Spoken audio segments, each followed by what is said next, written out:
سفر کی تیاریاں مکمل ہو چکی تھیں، اونٹوں پر کجاوے کسے جا چکے تھے، قافلہ مدینۃ الرسول کی جدائی کے صدمے میں ڈوبا ہوا اشکبار آنکھوں کے ساتھ گھروں سے نکل پڑا تھا۔ کوفہ والے مسلسل درخواستیں بھیجے جا رہے تھے اور کوفہ آنے کی منتیں کر رہے تھے، مگر آپ مسلسل انکار فرماتے۔ ایک طرف بڑے بڑے صحابہ کرام کی رائے تھی، دوسری طرف کوفہ والوں کے خطوط تھے جن میں بار بار دین کی حفاظت کے لیے آپ کو بلایا جا رہا تھا، کیونکہ وہ امام کی شہادت کی خبریں سن چکے تھے۔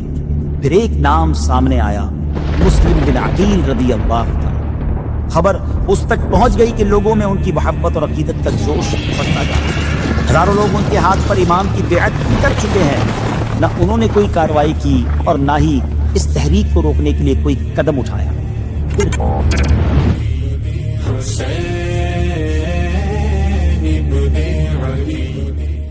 السلام علیکم ورحمۃ اللہ وبرکاتہ۔ ناظرین، ویب سیریز کا نام ہے داستان کربلا۔ ناظرین، ہم نے پچھلی ایپیسوڈ میں سنا تھا کہ یزید کی بیعت نہ کرنے کی وجہ سے جو حالات پیدا ہوئے، ان حالات نے امام علی مقام کو مدینہ منورہ چھوڑنے پر مجبور کر دیا۔ سفر کی تیاریاں مکمل ہو چکی تھی، اونٹوں پر کجاوے کسے جا چکے تھے اور اہل بیت رسالت کا مقدس قافلہ مدینۃ الرسول کی جدائی کے صدمے میں ڈوبا ہوا روتی ہوئی آنکھوں کے ساتھ گھروں سے نکل پڑا تھا۔ ناظرین، وہ کتنا رقت آمیز منظر ہوگا۔ اس وقت امام علی مقام کے دل مبارک میں جذبات کا کیسا طوفان مچل رہا ہوگا۔ آپ اس مدینہ منورہ کو خیر آباد کہہ رہے تھے جسے تاجدار مدینہ علیہ الصلوۃ والسلام نے اپنے ہاتھوں سے بسایا تھا۔ آپ کی چشم مبارک سے عقیدت اور جدائی کے موتی آنسوؤں کی صورت میں برس رہے تھے، اور آپ اپنے نانا جان علیہ الصلوۃ والسلام کی بارگاہ میں الوداعی حاضری کے وقت اپنے دل کے احوال پیش کر رہے ہوں گے۔ اس وقت آپ کے دل مبارک یادوں کے کس قدر گہرے سمندر میں ڈوبا ہوا ہوگا۔ مدینے سے وابستہ وہ پاکیزہ یادیں، بچپن کا وہ سنہری دور، نبی پاک علیہ الصلوۃ والسلام کی آغوش محبت، صحابہ اکرام کی رفاقت، مسجد نبوی کی نورانی بہاریں اور شہر مبارک کی وہ مقدس گلیاں جہاں کبھی آپ اپنے نانا جان علیہ الصلوۃ والسلام کا دست مبارک تھام کر چلا کرتے تھے۔ کتنا عظیم اور انمول سرمایہ تھا جسے دل میں بسائے آپ امت کی اصلاح کے لیے یہاں سے اب تشریف لے جا رہے تھے۔ خیر ناظرین، امام علی مقام روانگی سے پہلے اپنے نانا جان کے روضہ انور پر آخری سلام عرض کرنے کے لیے حاضر ہوئے، پھر روتے ہوئے واپس آئے اور ڈوبتے ہوئے دل کے ساتھ مدینہ منورہ پر حسرت بھری نگاہ ڈالتے ہوئے مکہ مکرمہ کی جانب روانہ ہو گئے۔ یہ واقعہ شعبان 60 ہجری کا ہے۔ ناظرین، جب امام علی مقام مکہ مکرمہ پہنچ گئے اور لوگوں کو آپ کے آنے کی خبر ہوئی تو لوگ خوشی سے جھوم اٹھے۔ لوگ بڑی تعداد میں آپ کی خدمت میں حاضر ہونے لگے اور زیارت کا شرف حاصل کرنے لگے۔ مکہ مکرمہ میں آپ ایک پناہ لینے والے کے طور پر مقیم تھے۔ اس وقت نہ آپ نے یزید کے خلاف کسی سے بیعت لی اور نہ ہی اپنے لیے کوئی ملٹری فورس تیار کی۔ یہاں یہ بات بھی ذہن میں رہے کہ کوفہ والے امیر معاویہ رضی اللہ عنہ کے زمانے ہی سے امام علی مقام کی خدمت میں ریکویسٹس بھیج رہے تھے، درخواستیں بھیج رہے تھے اور کوفہ آنے کی منتیں کر رہے تھے، مگر آپ رضی اللہ تعالیٰ عنہ مسلسل انکار فرماتے رہے۔ اور پھر جب حضرت امیر معاویہ رضی اللہ تعالیٰ عنہ کی وفات ہوئی اور یزید تخت خلافت پر بیٹھا تو اس کے بعد عراق کی بڑی بڑی جماعتوں نے ایک پیج پر آ کر امام علی مقام کی خدمت میں درخواستیں بھیجی اور ان میں اپنی وفاؤں، محبتوں، عقیدتوں اور اخلاص کا اظہار کیا، اپنے جان و مال قربان کرنے کی تمنائیں ظاہر کی۔ یہ خطوط کا ایک ایسا سلسلہ شروع ہوا کہ تمام جماعتوں اور مختلف لوگوں کی طرف سے تقریباً 150 کے قریب پیغامات امام علی مقام کی خدمت میں پہنچے۔ اب ناظرین، کب تک اس معاملے کو اگنور کیا جاتا، اور دوسری بات، کب تک امام حسین رضی اللہ تعالیٰ عنہ جیسے عظیم اخلاق والے امام جواب دیے بغیر رہتے؟ اس صورتحال کو ذرا لاجیکلی سمجھنے کی کوشش کیجیے۔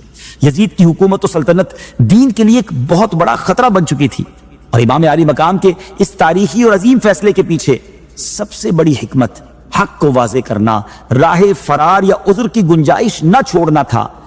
لیکن یہاں ایک اور مشکل بھی موجود تھی ناظرین، وہ یہ کہ اس وقت کے بڑے بڑے صحابہ کرام علیہم رضوان جو اس وقت حیات تھے، حضرت عبداللہ ابن عباس، حضرت عبداللہ ابن عمر، حضرت جابر، حضرت ابو سعید خدری رضوان اللہ تعالی علیہم اجمعین، سب امام علی مقام کے اس فیصلے سے ایگری نہیں تھے، اور ان کے ڈس ایگریمنٹ کی وجہ یہ تھی کہ انہیں کوفیوں کی ماضی کی بے وفائیوں اور حرکتوں کی وجہ سے ان کے وعدوں اور دعووں پر اعتبار نہ تھا۔